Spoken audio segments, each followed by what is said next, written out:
ನೀನು ಅಲ್ಲೈತೆ ಮೇಲೆ ಇದ.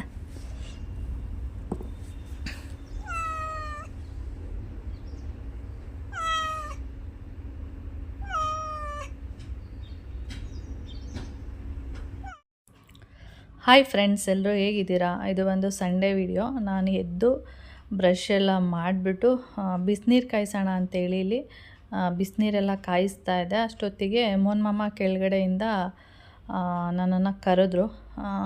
ಅಂದರೆ ನಾನು ಇನ್ನೂ ನೀರು ಕುಡ್ದಿರಲಿಲ್ಲ. ಆಮೇಲೆ ನಾನು ನೀರು ಕುಡ್ಕೊಂಡು ಬರ್ತೀನಿ ಅಂದೆ. ಇಲ್ಲ ಬಾಯಿಲಿ ಸ್ವಲ್ಪ ಬೆಕ್ಕಿಗೆ ಏನೋ ಆಗಿದೆ, ಬಂದು ನೋಡು ಅಂತ ಹೇಳಿದ್ರು. ಬೆಕ್ಕು ಏನಿದೆ ಇವಾಗ ತೋರಿಸಿದ್ನಲ್ಲ, ಅದು ಕಿರ್ಚ್ಕೊತಿತ್ತು. ನಾನು ನೀರು ಕುಡಿಲಿಲ್ಲ, ಅಂದರೆ ಕಾಯಿಸಿ ಇಟ್ಬಿಟ್ಟು ಹಾಗೆ ಹೋಗಿ ನೋಡಿದೆ, ಕಾಲಿಗೆ ಯಾರೋ ಹೊಡೆದ್ಬಿಟ್ಟಿದ್ದಾರೆ. ಒಂದು ಕಾಲು ಏನಾಗಿತ್ತು ಅಂದರೆ ಸ್ವಲ್ಪ ಗಾಯ ಆಗಿ ರಕ್ತ ಎಲ್ಲ ತೊಟ್ತಾಯಿತ್ತು. ಅದು ಸ್ವಲ್ಪ ಲೈಟಾಗಿ ವಾಸಿ ಆಗಿದೆ. ಇನ್ನೊಂದು ಕಾಲಿಗೆ ಯಾರೋ ಹೊಡೆದಿದ್ದಾರೆ. ನನಗೆ ಅನಿಸಿರೋದು ಅದು ಹೊಡೆದಿದ್ದಾರೆ, ಯಾರೋ ಜೋರಾಗಿ ಹೊಡೆದಿದ್ದಾರೆ. ಅದು ಹಿಂಗಾಗಿದೆ ಅಂದರೆ ಬೋನೆ ಕಟ್ಟಾಗ್ಬಿಟ್ಟಿದೆಯೇನೋ ಆ ಥರ ಹೊಡೆದ್ಬಿಟ್ಟಿದ್ದಾರೆ. ನಾನು ನೋಡಿದೆ, ಅಂದರೆ ಮೋನ್ ಮಾಮ ಹೋದ್ರಲ್ಲ, ಆವಾಗ ಅದು ಕೆಳಗಡೆ ಮಲ್ಕೊಂಡಿತ್ತಂತೆ. ಅಂದರೆ ಗೊತ್ತಿಲ್ಲ, ಮಲ್ಕೊಂಡಿದೆ ಅಂದರೆ ಸುಮ್ಮನೆ ಹಾಗೆ ಮಲಗಿದೆ ಅಂದ್ಬಿಟ್ಟು ಮೋನ್ ಮಾಮ ಹೋಗ್ಬಿಟ್ಟು ಫುಡ್ ಹಾಕಿದ್ದಾರೆ. ಫುಡ್ ಹಾಕ್ದಾಗ ಅದು ತಿನ್ನೋದಕ್ಕೆ ಬಂದಿಲ್ಲ. ಆಮೇಲೆ ನಿಧಾನಕ್ಕೆ ಬರುವಾಗ ಆವಾಗ ಅಬ್ಸರ್ವ್ ಮಾಡಿದ್ದಾರೆ.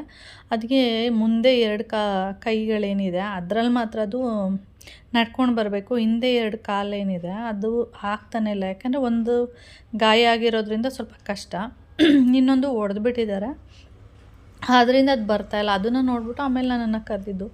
ನಾನು ಹೋಗಿ ನೋಡುವಾಗ ನನಗೆ ಅನಿಸಿದ್ದೆ ಆ ಥರ ಹೊಡೆದ್ಬಿಟ್ಟಿದ್ದಾರೆ ಯಾರೋ ಜೋರಾಗಿ. ಅದು ಮೂಳೆ ಮುರಿದೋಗಿರಬೇಕು ಆ ಥರ, ಇಲ್ಲಾಂದರೆ ಬೇರೆ ಏನಾದರೂ ಆಗಿರ್ಬೋದೇನೋ ಗೊತ್ತಿಲ್ಲ. ನನ್ನ ಪ್ರಕಾರ ಈ ಥರ ಆಗಿದೆ ಅಂತ ನಾನು ಹೇಳಿದೆ. ಮೋನ್ ಮಾಮ ಅಷ್ಟು ಜೋರಾಗಿ ಯಾರೇ ಹೊಡಿತಾರೆ ಇಷ್ಟು ಚಿಕ್ಕ ಮರಿಗೆ ಅಂತ ಅವ್ರು ಹೇಳೋದು. ಗೊತ್ತಿಲ್ಲ, ಯಾರ್ದೋ ಮನೆಗೆ ಹೋಗಿತ್ತಾ ಅಥವಾ ಏನಾದ್ರು ತಿಂತಾ ಏನೋ ಗೊತ್ತಿಲ್ಲ, ಅವಾಗ ಹೊಡೆದ್ಬಿಟ್ಟಿರಬೇಕು ಅಂತ ನಾನು ಹೇಳಿದೆ. ಗೊತ್ತಿಲ್ಲ ಏನಾಗಿದೆ ಅಂತೇಳಿ ನಾನು ಆಮೇಲೆ ಒಂದು ಅರ್ಧ ಚಿಕನ್ ತೊಗೊಂಡೋಗಿ ಹಾಕ್ತೆ. ಅದು ತಿನ್ನಲಿಲ್ಲ, ಅದಕ್ಕೆ ತಿನ್ನೋಕ್ಕಾಗ್ತಿಲ್ಲ. ಆಮೇಲೆ ಕಾಂಪೌಂಡ್ ಮೇಲೆ ನೆಗೆಯೋದಕ್ಕೆ ಸ್ಟಾರ್ಟ್ ಮಾಡ್ತು. ಆಮೇಲೆ ಏನು ಮಾಡಿ, ಕಾಲು ಆಗ್ತಿಲ್ಲ ಅಂದರೂ ಅದಕ್ಕೆ ಅದ್ರ ಮೇಲೆ ಹೋಗಬೇಕು ಅಂತಲೂ ಏನೋ ಗೊತ್ತಿಲ್ಲ, ನೆಗೆಯೋದಕ್ಕೆ ಮಾಡ್ತಾಯಿತ್ತು. ಆಮೇಲೆ ನಾನೇನು ಮಾಡಿದೆ, ಆ ಬೆಕ್ಕನ್ನು ತೆಗೆದು ಕಾಂಪೌಂಡ್ ಮೇಲೆ ಬಿಟ್ಟೆ.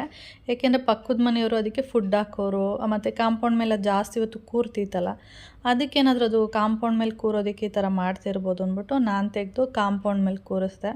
ಅದೇನು ಮಾಡ್ತು, ಕೆಳಗಡೆ ಖಾಲಿರೋ ಕ್ವಾರ್ಟರ್ಸು ಒಳಗಡೆ, ಆ ಕಾಂಪೌಂಡ್ ಒಳಗಡೆ ನೆಗೆದು ಅದು ಒಂದು ಪ್ಲೇಸಲ್ಲಿ ಮಲ್ಕೋತಿತ್ತಲ್ಲ, ಅದೇ ಪ್ಲೇಸಿಗೆ ಎಷ್ಟು ಕಷ್ಟಪಟ್ಟು ಅಲ್ಲೋಗಿ ಅಲ್ಲಿ ಮಲ್ಕೊಬಿಡ್ತು ಅದು.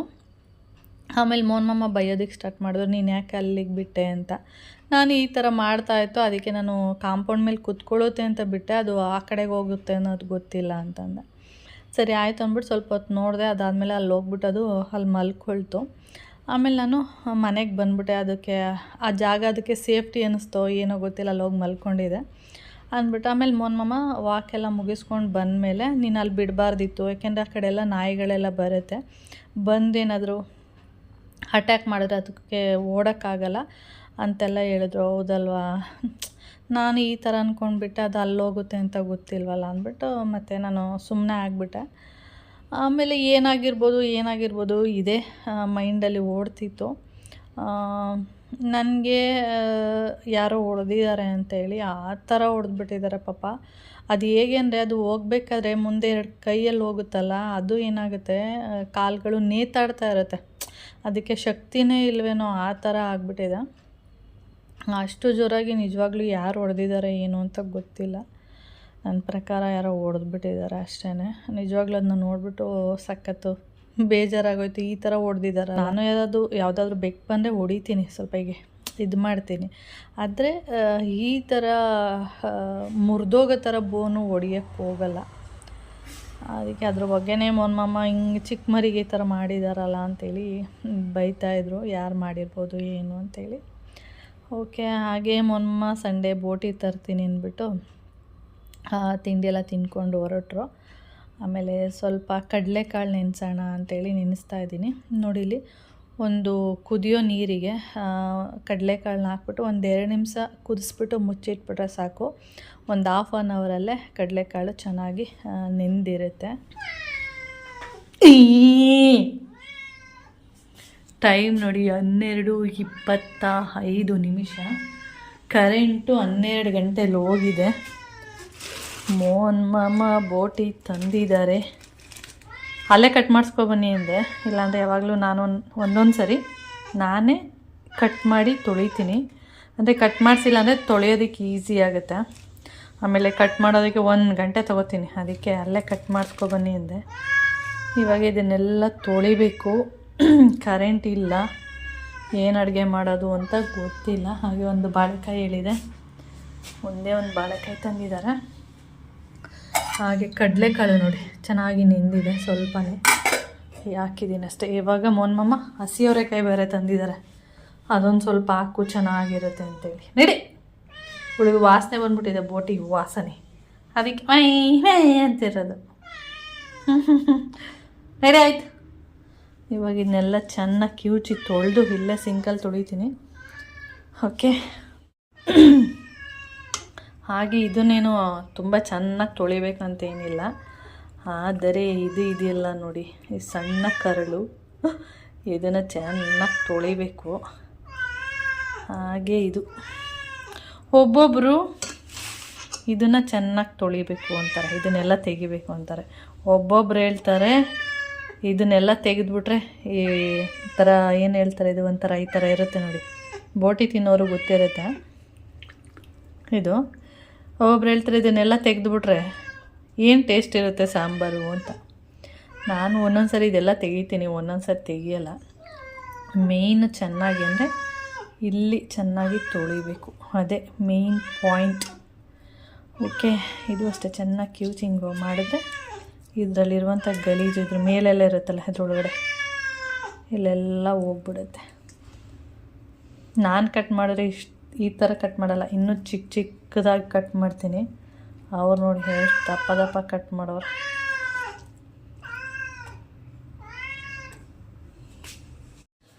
ಓಕೆ. ಹಾಗೆ ಇದನ್ನು ತೊಳೆದಿಟ್ಟಿದ್ದೀನಿ. ಇದು ಇಕ್ಕೆಕಳ್ಳು ಜಾಸ್ತಿ ಇದೆ, ಇಕ್ಕೆಕಳ್ಳು ಅಂದರೆ ಇದು ಸ್ವಲ್ಪ ಚರ್ವಿ ಥರನೂ ಬರುತ್ತೆ. ಇದು 2 ತೊಳೆದಿದ್ದೀನಿ. ಹಾಗೆ ನೀವು ತೊಳಿಬೇಕಾದ್ರೆ ನಾನು ಸಿಂಕ್ ನೀಟಾಗಿ ತೊಳೆದಿಲ್ಲ. ನೀವು ತೊಳಿಬೇಕಾದ್ರೆ ಏನಾಗುತ್ತೆ ಅಂದರೆ ಕರಳೆಲ್ಲ ಇರುತ್ತೆ ನೋಡಿ, ಅದೇನಾಗುತ್ತೆ ಇದ್ರೊಳಗಡೆ ಸಿಂಕ್ ಒಳಗಡೆ ಹೋಗ್ಬಿಡುತ್ತೆ. ಅದಕ್ಕೆ ನೀವು ಇಲ್ಲಿ ಒಂದು ಲೋಟ ಇಟ್ಬಿಡಿ, ಯಾವುದಾದ್ರೂ ನೋಡಿ, ಈ ಥರ ಬೌಲ್ ಇರ್ಬೋದು, ಈ ಥರ ಇಟ್ಬಿಟ್ರೆ ಆವಾಗ ಮಾಂಸ ಒಳಗಡೆ ಹೋಗಲ್ಲ. ನಾನು ಅದೇ ರೀತಿಯೇ ಮಾಡೋದು. ಒಂದು ಲೋಟ ಇಟ್ಬಿಡ್ತೀನಿ. ಓಕೆ, ಲೋಟ ಇಟ್ಬಿಟ್ರೆ ಅದು ಮಾಂಸ ಹೋಗಲ್ಲ. ಒಟ್ಟಲ್ಲಿ ಈ ಪ್ಲೇಸ್ಗೆ ಏನಾದರೂ ಒಂದು ವಸ್ತುನ ಇಟ್ಬಿಟ್ರೆ ಕರಳೇನಾಗುತ್ತೆ ಸಣ್ಣಕ್ಕಿರೋದ್ರಿಂದ ಜಾರ್ಕೊಂಡು ಎಲ್ಲ ಹೊಟ್ಟೋಗ್ಬಿಡುತ್ತೆ ತೊಳಿಬೇಕಾದ್ರೆ ಅಷ್ಟೇ. ಓಕೆ. ಹಾಗೆ ಇದು ತೊಳೆದಾಗಿದೆ. ಎಷ್ಟು ಸರಿ ತೊಳೆದಿದ್ದೀನಿ ಅಂದರೆ ಒಂದು 10 ಸರಿ ತೊಳೆದಿದ್ದೀನಿ ನಾನು, ಅಷ್ಟು ಬಾರಿ ತೊಳೆದಿದ್ದೀನಿ. ಚೆನ್ನಾಗಿ ತೊಳಿಬೇಕು, ಆ ಸ್ಮೆಲ್ ಬರಬಾರ್ದಷ್ಟೇ. ಇವಾಗ ಸ್ವಲ್ಪ ಹೊತ್ತು ಕುದಿಯೋಕ್ಕೆ ಬಿಟ್ಟಿದ್ದೀನಿ. ಇದ್ರ ಸ್ಮೆಲ್ಲೆಲ್ಲ ಇರುತ್ತೆ ನೋಡಿ, ಅದೆಲ್ಲ ಸ್ವಲ್ಪ ಹೋಗಲಿ. ಕುದಿಸ್ಬಿಟ್ಟು ಈ ನೀರೇನಿದೆ ಇದನ್ನು ತೆಗೆದು ಚೆಲ್ಬಿಡ್ತೀನಿ. ಆವಾಗ ಸ್ಮೆಲ್ಲು ಸ್ವಲ್ಪ ಕಡಿಮೆ ಆಗುತ್ತೆ. ಬೋಟಿ ಅಂದ್ರೇ ಸ್ವಲ್ಪ ಸ್ಮೆಲ್ಲು, ಅದರಿಂದ ಈ ರೀತಿ ಇದನ್ನು ಮಾತ್ರ, ಈ ಕರಳು ಇದಕ್ಕೇನು ಹೇಳ್ತಾರೋ ಗೊತ್ತಿಲ್ಲ, ಇದನ್ನು ಮಾತ್ರ ಸ್ವಲ್ಪ ಹೊತ್ತು ಕುದಿಸ್ಬಿಟ್ಟು ಈ ನೀರನ್ನ ಚೆಲ್ಬಿಡಿ ಅಷ್ಟೇ. ಓಕೆ. ಆಮೇಲೆ ಬೋಟಿ ಸಾಂಬಾರು ನಿಮಗೆ ನಿಮ್ಮ ಸ್ಟೈಲಲ್ಲಿ ಮಾಡಿ. ಓಕೆ. ನೀರು ಜಾಸ್ತಿ ಹಾಕ್ಬಿಟ್ಟಿದ್ದೀನಿ, ಸ್ವಲ್ಪ ಹಾಕ್ಬೇಕಿತ್ತು. ಕುದೀತಾ ಇದೆ, ನೀವು ನೋಡ್ತಿರ್ಬೋದು. ಇನ್ನೊಂದು 2 ನಿಮಿಷ ಕುದೀಲಿ.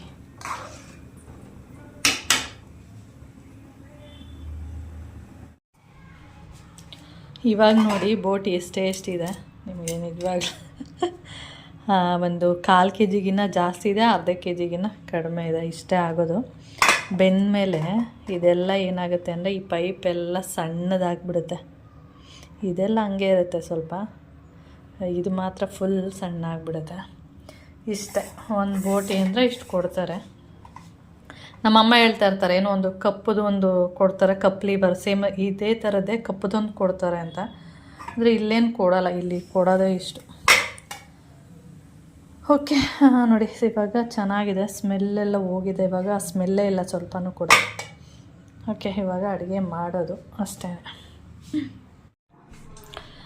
ಓಕೆ, ಹಾಗೆ ಇಲ್ಲಿ ಕರೆಂಟ್ ಇರಲಿಲ್ವಲ್ಲ, ಅದಕ್ಕೆ ಆಂಟಿ ಮನೆಯಲ್ಲಿ ಇದಿದೆ, UPS ಇದೆ, ಅದಕ್ಕೆ ಅಲ್ಲಿ ಕಳಿಸಿದೆ.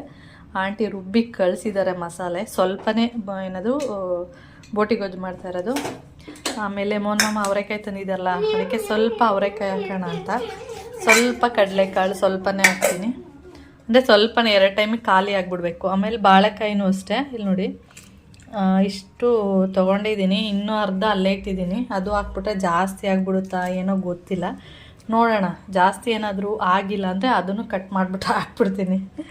ಓಕೆ, ಹಾಗೆ ಇಲ್ಲಿ ಅರಿಶಿನ ಏನಕ್ಕೆ ಹಾಕಿದ್ದೀನಿ ಅಂದರೆ ಇದು ಸ್ವಲ್ಪ ಅಂಟಾಗ್ತಾ ಇರುತ್ತೆ ಕೈಗೆ, ಅದಕ್ಕೆ ಈ ರೀತಿ ಮಾಡಿಕೊಂಡು ಕಟ್ ಮಾಡಿದ್ರೆ ಅಷ್ಟೊಂದು ಅಂಟ್ಕೊಳ್ಳಲ್ಲ ಅಂತೇಳಿ ಈ ರೀತಿ ಮಾಡಿದ್ದೀನಿ ಅಷ್ಟೇ. ಓಕೆ, ಹಾಗೆ ಇದು ಏನದು ಫಸ್ಟು ಇದನ್ನೆಲ್ಲ ಹುರಿದ್ಬಿಟ್ಟು ಫ್ರೈ ಮಾಡಿ ಚೆನ್ನಾಗಿ ಒಂದು 4-5 ವಿಷಲ್ ಹಾಕಿಸ್ಕೊಂಡಿದ್ದೀನಿ. ನಿಮಗೆ ಕಾಣಿಸ್ತಿರ್ಬೋದು. ಇವಾಗ ನೋಡಿ ಇಷ್ಟು ಟೇಸ್ಟ್ ಆಗೋದು, ಬೆಂದಮೇಲೆ ಸ್ವಲ್ಪನೇ ಆಗೋದು. ನಾವು ಮಸಾಲೆ ಎಲ್ಲ ಹಾಕಿದ್ಮೇಲೆ, ಕಾಳು ಮಸಾಲೆ ಮತ್ತು ಬಾಳೆಕಾಯಿ ಎಲ್ಲ ಹಾಕಿದ್ಮೇಲೆ ಜಾಸ್ತಿ ಆಗುತ್ತೆ ಅಷ್ಟೇ. ಓಕೆ, ಇಷ್ಟೇ. ಇದನ್ನು ತುಂಬ ನೀಟಾಗಿ ತೋರಿಸಿ ಅಂದರೆ ಯಾವಾಗಲಾದ್ರೂ ಇನ್ನೊಂದು ಸರಿ ಬೋಟಿ ಗೊಜ್ಜು ಹೇಗೆ ಮಾಡೋದು ಅಂತಲೂ ತೋರಿಸ್ತೀನಿ. ಹಾಗೆ ಬೋಟಿನ ಯಾವ ರೀತಿ ಕ್ಲೀನ್ ಮಾಡ್ಬೋದು ಅಂತಲೂ ತೋರಿಸ್ತೀನಿ. ಅಂದರೆ ಇವಾಗ ತೋರಿಸಿರೋದು ಹಾಗೆ ಸುಮ್ಮನೆ ಸಿಂಪಲ್ಲಾಗಿ. ಇನ್ನೊಂದು ಸರಿ ನಾನು ಹೆಚ್ಚಾಗಿ ಇಲ್ಲಿ ತೊಳಿಯಲ್ಲ, ಹೆಚ್ಚಾಗಿ ಇಲ್ಲಿ ಕುತ್ಕೊಂಡು ತೊಳಿತೀನಿ ಬಚ್ಚಲು ಮನೇಲಿ.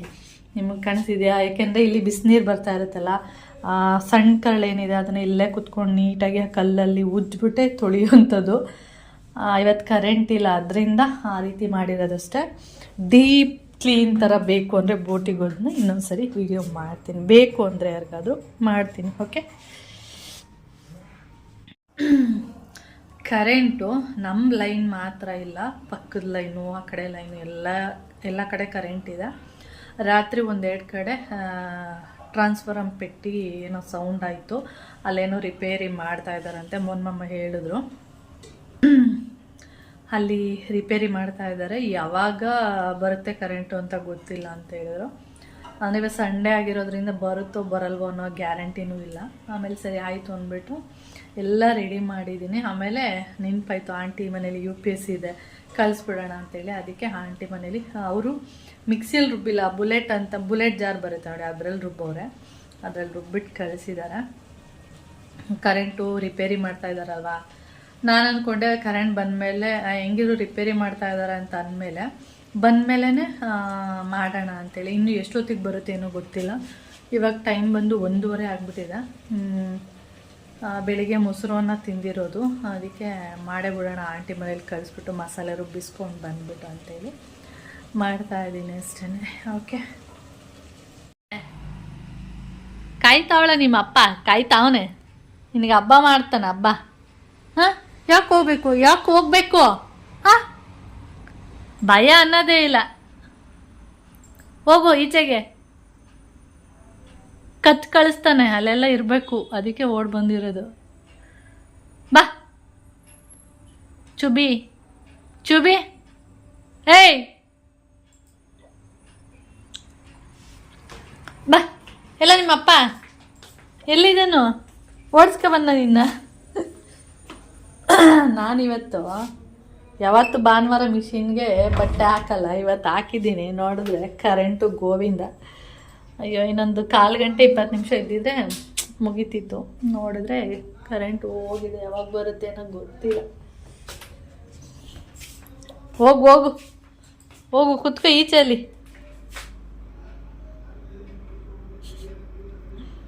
ಮಾಮ ಬೋಟಿ ಎಲ್ಲ ತಂದು ಕೊಟ್ಬಿಟ್ಟು ಹಾಗೆ ಪತಂಜಲಿಗೆ ಹೋಗಿದ್ದಾರೆ. ಅಂದರೆ ಹಾಗೆ ಸುಮ್ಮನೆ ರೌಂಡ್ ಹಾಕ್ಕೊಂಡು ಬರ್ತೀನಿ ಅಂತ ಹೋದರು.